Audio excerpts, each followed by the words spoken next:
Conrad, what are the three first steps someone has to take in order to become a cyclist and commute to work? First, you have to have the drive to change your life and start pedaling to work. Second, you have to get a bicycle that fits your body.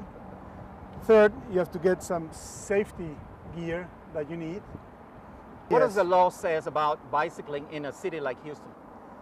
You have to obey with the same laws as any other driver on a car or truck or vehicle. That means signage is the same for both drivers and cyclists. Signage and the way you drive is exactly the same. For the Texas law, we are considered a vehicle with the same duties and responsibilities. How about the helmet? Helmet, by law, you have to use it until you are 18. After 18, we think that you are mature enough to know that you have to use it. As an instructor, what do you tell the grown-ups, the 18 and plus, about the helmet? A couple of years ago, I had an accident, and I'm here speaking to you thanks to my helmet. That's a very important point. And the other important point is, if we want our kids to be safe, we have to show them, we know with our example, that we are using helmets. How about, driving to work if you live a little bit far away from, your workplace? Sometimes if you live too far away, you can use public transportation. Nowadays, all the metro, they have bike racks in front of the buses. That's pretty nice. You will stop. They will give you, a minute to put your bike on the bike rack. Then, you take the bus. And when or light rail? Or light rail. And when you're close to destination, you take your bike and you pedal for the last mile or whatever to your work. And more people are doing it. I'm glad to hear that. Now, how about riding at night? What is the key safety measures in order to ride by night? The most important thing at night is you have to be visible. If they don't see you, they will run over you. Then, by law, you need a white light in the front. Then you need a red light or tail light, okay? And you can help using, light gear, and in some cases, putting all kind of reflective material on your ankles, your arms, even on your bike. Now, how about, finding the route to your work? Nowadays, Google Maps, you have a feature where you tell the method of transportation. If you're walking or cycling, or you go by car or by, public transportation. And if you click the little bicycle icon, it will tell you which is the best route to use a bike from your home to your work. How about signaling? How do you signal? How do you tell people around you what you're going to do next? Yeah, it's very easy. If you want to go right, you just point right. If you want to go left, you point left. If you're stopping, you put your hand like that.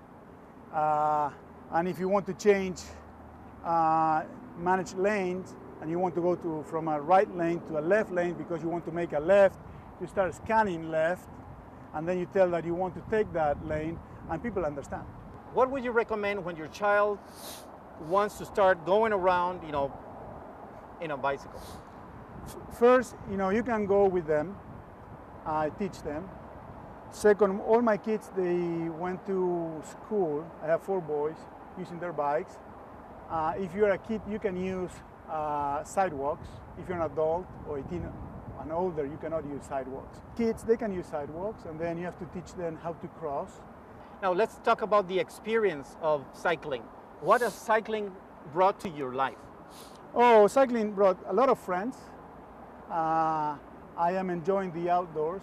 I'm happy because we have hot summers, but I can ride, all year round in Houston. How many miles do you ride per year? I ride at least 4,000 miles every year. That also keep me in shape. I've heard about safe passage. What is that? And that means that now every car has to, when they pass you, they have to leave at least 3 feet between their car and your bicycle. Very important. Yes. Very important. Now, I see more and more rental bicycles. I see more racks for rent. What can you tell us about that? Yeah, we have more and more trails. We have about 1,100 miles of trails in Houston, and that's growing every year.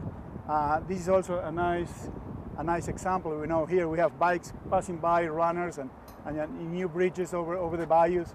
And then also in downtown now, you can rent bikes. Very affordable. I think that you pay $5 and you can use it the whole day. That's a great deal. Do you need professional cycling instruction? You know, in order to ride a bike, first you have to have balance, right? To keep your balance, you have to keep pedaling. With just a little bit of common sense and following, you know, the rules of the road, you can become a cyclist, and you will learn also by experience. But that doesn't mean that if you take a course, you will learn a lot.